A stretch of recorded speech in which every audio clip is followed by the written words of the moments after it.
पूरे भारत में एक दो नहीं कई ऐसी जगह हैं जहां को लेकर अलग अलग मान्यताएं हैं और इस टकराव के अंदेशा को देखते हुए प्लेसेस ऑफ वर्शिप एक्ट 1991 को पारित किया गया था।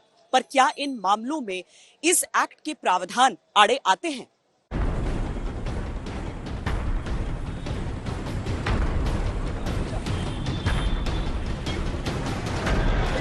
राम मंदिर आंदोलन जब अपने चरम पर था तब 1991 में नरसिंह राव सरकार प्लेसेस ऑफ वर्शिप एक्ट लेकर आई थी। इसे संसद में पेश करते हुए तत्कालीन गृह मंत्री एसबी चौहान ने कहा था कि ये सांप्रदायिक तनाव को कम करने के लिए किया जा रहा है। इस कानून के अनुसार 15 अगस्त 1947 से पहले जो धार्मिक स्थल जैसा था वो वैसा ही रहेगा, उससे छेड़छाड़ नहीं की जा सकेगी। इस कानून की धारा 3 और 4 के अनुसार इस तारीख को किसी भी धार्मिक स्थल का जैसा स्वरूप था वैसा बरकरार रहेगा और कोई व्यक्ति एक धर्म के पूजा स्थल को दूसरे धर्म के पूजा स्थल में परिवर्तित नहीं करेगा। कानून की धारा 4(2) के अनुसार इस बाबत कोई भी अपील या कार्रवाई जो 15 अगस्त 1947 को लंबित थी उसे रद्द माना जाएगा और इसके बाद इस तरह की कोई अपील फाइल नहीं की जा सकेगी। ये जो सर्वे कमिश्नर का ऑर्डर है ये पार्लियामेंट के 1991 एक्ट की खुली खिलाफवर्जी कर रहा है। ये सुप्रीम कोर्ट का जो जजमेंट है जिसमें जस्टिस चंद्रचूड़ ने लिखा कि 91 का एक्ट सेकुलरिज्म बेसिक स्ट्रक्चर से ताल्लुक है। आप क्या कर रहे हैं? और 1991 में इसी ज्ञानवापी मस्जिद के बारे में हाईकोर्ट ने स्टे दिया था। किस राह पर इस मुल्क को लेकर जा रहे हैं आप? बहुत गलत काम हो रहा है। प्लेसेस ऑफ वर्शिप एक्ट जो है 1991 की जो एक्ट है, पहली बात तो वो कॉन्स्टिट्यूशनल वो इम्प्रोवेबल है और वो सुप्रीम कोर्ट में चैलेंज्ड है, पेंडिंग है। उसकी जो एप्लीकेशन है जब हम उसके सेक्शन पढ़ेंगे, ज्यादा नहीं 7-8 सेक्शन की वो पूरी एक्ट है, 3 पन्ने की एक्ट है वो। उसके अंदर कहीं से कहीं ये एक्सप्रेसली मेंशन नहीं है कि ज्ञानव्यापी नहीं होगा। राम मंदिर के लिए एक्सप्रेसली मेंशन था कि राम मंदिर उसके अंदर कवर्ड होता, राम मंदिर के लिए न्याय होगा। तो जब राम मंदिर के लिए हो सकता है तो काशी के लिए क्यों नहीं होगा जब वहां पर एक्सप्रेसली प्रोविजन नहीं है। हालांकि इस कानून के कुछ और पहलुओं को समझिए। कानून की धारा 5 कहती है कि राम जन्मभूमि बाबरी मस्जिद पर अधिनियम लागू नहीं होगा।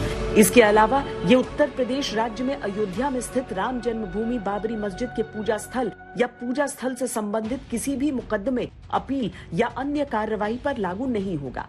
अयोध्या विवाद के अलावा भी वर्शिप एक्ट से जिन परिस्थितियों में छूट मिलती है वो इस प्रकार है। कोई भी पूजा स्थल जो एक प्राचीन और ऐतिहासिक स्मारक या पुरातात्विक स्थल है या प्राचीन स्मारक और पुरातत्व स्थल और अवशेष अधिनियम 1958 द्वारा कवर किया गया है। एक वाद जिसे अंततः सुलझाया या निपटाया गया हो, कोई भी विवाद जो पार्टियों द्वारा सुलझाया गया हो या किसी स्थान या रूपांतरण जो अधिनियम के शुरू होने से पहले सहमति से हुआ हो। प्लेसेस ऑफ वर्शिप एक्ट 91 का अभिप्राय गलत लगाया जा रहा है। उस एक्ट का जो सीधा कहना है कि 15 अगस्त 1947 की उस रात तक, उस दिन तक जो उस स्थान का रिलीजियस कैरेक्टर यानी धार्मिक स्वरूप होगा वो माना जाएगा, वो स्वीकार किया जाएगा, ना कि धार्मिक कब्जा, ना कि धार्मिक कब्जा। नो पोजीशन, केवल और केवल स्वरूप की बात की गई है, पोजीशन की बात नहीं की गई है। प्लेसेस ऑफ वर्शिप एक्ट को लेकर तब भी महत्वपूर्ण टिप्पणी की गई थी जब अयोध्या विवाद पर अंतिम निर्णय दिया गया था। 2019 के अयोध्या फैसले में भारत के पूर्व मुख्य न्यायाधीश रंजन गोगोई के नेतृत्व वाली संविधान पीठ ने वर्शिप एक्ट का उल्लेख किया और कहा, ये संविधान के धर्मनिरपेक्ष मूल्यों को प्रकट करता है और उनके रूप को बदलने से सख्ती से रोकता है। सार्वजनिक पूजा स्थलों के धार्मिक स्वरूप के संरक्षण के लिए गारंटी प्रदान करने के रूप में वे जैसे 15 अगस्त 1947 को मौजूद थे और सार्वजनिक पूजा स्थलों के रूपांतरण के खिलाफ प्रत्येक धार्मिक समुदाय को ये विश्वास दिलाकर कि उनके पूजा स्थलों को संरक्षित रखा जाएगा और उनके स्वरूप में कोई बदलाव नहीं किया जाएगा, संसद ने संवैधानिक आधार दिया। हालांकि प्लेसेस ऑफ वर्शिप एक्ट के खिलाफ भी कई तर्क दिए गए और मामले अदालत में हैं। 2021 में दिल्ली बीजेपी नेता और अधिवक्ता अश्विनी उपाध्याय ने वर्शिप एक्ट को चुनौती देते हुए इसे मौलिक अधिकार का हनन और पक्षपातपूर्ण बताया। एक्ट को हमने सुप्रीम कोर्ट में चैलेंज किया हुआ है। सुप्रीम कोर्ट ने उस पर लंबी बहस सुना है। बहस सुनने के बाद सरकार को नोटिस जारी किया है। सरकार को नोटिस जारी किया है, सरकार का अभी तक जवाब नहीं आया है। जवाब नहीं आने का मतलब यह हुआ कि सरकार भी हमारी मांग को जायज मानती है। जैसे कहते हैं मौनम स्वीकार लक्षणम, वैसे एक जुडिशियल डॉक्ट्रिन होती है साइलेंस इज एक्सेप्टेंस। हमने अगर कोई पिटीशन फाइल किया, हमने किसी कानून को चैलेंज किया और उस पर अगर सरकार मौन है तो इसका मतलब सरकार मानती है कि ये हमारी जो मांग है जायज है। दूसरी बात वक्फ एक्ट, तो वक्फ एक्ट को भी हमने चैलेंज किया हुआ है, वो भी मामला सब जुडिस है। तो प्लेसेस ऑफ वर्शिप एक्ट भी सब जुडिस है, वक्फ एक्ट भी सब जुडिस है, इसलिए ये लागू ही नहीं होता है। 1991 में जब प्लेसेस ऑफ वर्शिप एक्ट लागू होना था, तब भी बीजेपी ने इस कानून का विरोध करते हुए कहा था कि केंद्र के पास तीर्थ स्थानों या कब्रिस्तानों पर कानून बनाने की कोई शक्ति नहीं है, क्योंकि ये राज्य का अधिकार है। हालांकि तब नरसिंह राव सरकार ने कहा था कि केंद्र सरकार कानून को लागू करने के लिए संघ सूची की प्रविष्टि 97 के तहत अपनी विशेष शक्ति का उपयोग कर सकती है।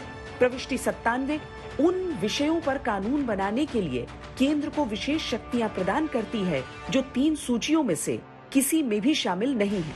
प्लेसेस ऑफ वर्शिप एक्ट के खिलाफ एक तर्क ये भी दिया जाता है कि इसकी कट ऑफ डेट 15 अगस्त 1947 स्वतंत्रता की तारीख है, जिसका अर्थ है कि एक औपनिवेशिक शक्ति द्वारा निर्धारित यथास्थिति को अंतिम मान लिया गया है। इन एग्जेम्पशंस की वजह से ये सवाल उठता है कि क्या चूंकि पूजा स्थल कानून 1991 में आया और ज्ञानवापी परिसर में मंदिर का मामला भी 1991 से चल रहा है, तो इस पर यह कानून लागू होगा? 1991 का जो कानून बनाया गया उसमें कहा गया कि मस्जिद हो, मंदिर हो, गिरजाघर हो, कोई भी हो, जो 15 अगस्त 47 को जो थी वो रहेगी, ना उसका नेचर और कैरेक्टर बदला जाएगा। और इसी बात को कानून को सुप्रीम कोर्ट ने बाबरी मस्जिद, राम मंदिर के टाइटल सूट में कहा कि ये कानून सेक्युलरिज्म और बेसिक स्ट्रक्चर का हिस्सा है। तो किस बुनियाद पर आप सर्वे करा रहे हैं भाई? इसीलिए हम कह रहे हैं कि हम उस कोर्ट के फैसले को, उससे हमारा इख्तलाफ है, उस कोर्ट के फैसले से हमारा, और अब सुप्रीम कोर्ट में मामला गया है। अब देखते सुप्रीम कोर्ट इस पर क्या फैसला लेता है। काशी का मामला हो या मथुरा का, प्लेसेस ऑफ वर्शिप एक्ट उस पर लागू ही नहीं होता है। जो लोग बार बार प्लेसेस ऑफ वर्शिप एक्ट की दुहाई दे रहे हैं, एक बार वो प्लेसेस ऑफ वर्शिप एक्ट का सेक्शन 4 का सब क्लास 3 पढ़े। सब क्लास 3 में लिखा हुआ है कि जो एंशियंट मोन्यूमेंट हैं उनके ऊपर यह कानून लागू नहीं होगा। और एंशियंट मोन्यूमेंट भी डिफाइंड है, उसी कानून में डिफाइंड है जो सेक्शन 4 के सब क्लास 3 में लिखा हुआ है। 1958 का कानून है। उस कानून में एंशियंट मोन्यूमेंट जो डिफाइन किया, उसमें यह कहा गया है कि ऐसी संरचना, ऐसा स्ट्रक्चर जो 100 साल से ज्यादा पुराना हो, उसको कहते हैं एंशियंट मोन्यूमेंट। तो काशी ज्ञानवापी भी 100 साल से ज्यादा पुराना है, मथुरा भी 100 साल से ज्यादा पुराना है, भोजशाला भी 100 साल से ज्यादा पुराना है, भद्रकाली भी 100 साल से ज्यादा पुराना है, जौनपुर की अटाला भी 100 साल से ज्यादा पुरानी है। इसलिए ऐसे स्ट्रक्चर के ऊपर प्लेसेस ऑफ वर्शिप एक्ट लागू नहीं होता।